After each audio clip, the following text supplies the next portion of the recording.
வணக்கம். ஓம் தொலைக்காட்சி செய்திகளுக்காக இணைந்திருக்கும் நான் ரோகிணி அருந்தவச்செல்வம். நைனை நாகபூஷணி அம்பாள் மகோற்சவம் தொடர்பாக சர்வதேச இந்து மத குறிப்பீடாதிபதி விளக்கம் அளித்துள்ளார்.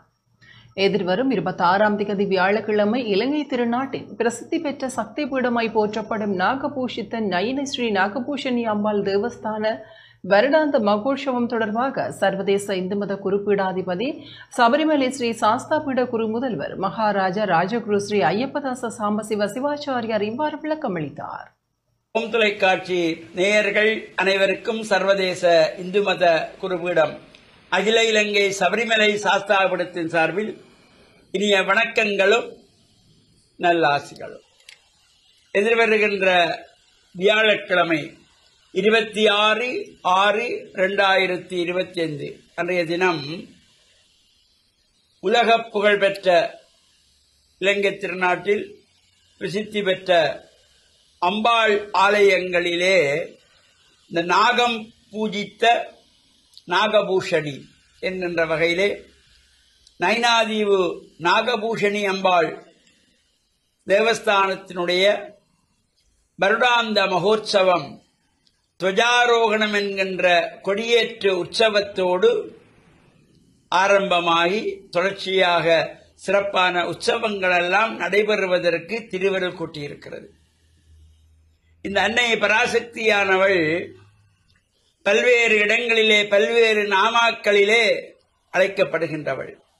காஞ்சியிலே காமாட்சி, காசியிலே விசாலாட்சி, மதுரையிலே மீனாட்சி, நைனையிலே நாகபூஷணி.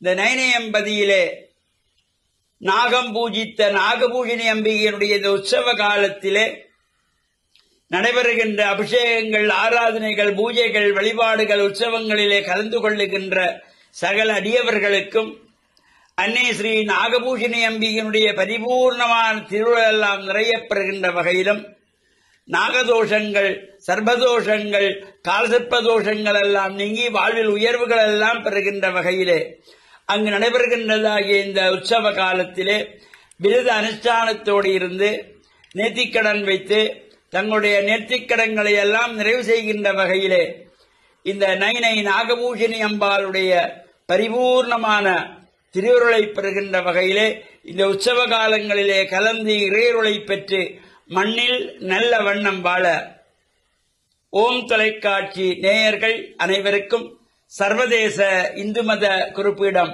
அகில இலங்கை சபரிமலை ஸ்ரீ சாஸ்தாபீடத்தின் சார்பில் நல்ல ஆசிகளை கூறிக்கொள்வதில் மனமகிழ்வு கொள்கிறோம். வணக்கம். இத்துடன் ஓம் தொலைக்காட்சி செய்திகள் நிறைவு பெறுகின்றன. தொடர்ந்து நமது ஓம் தொலைக்காட்சி நிகழ்ச்சிகளின் வாயிலாக இணைந்து கொள்ளுங்கள். வணக்கம்.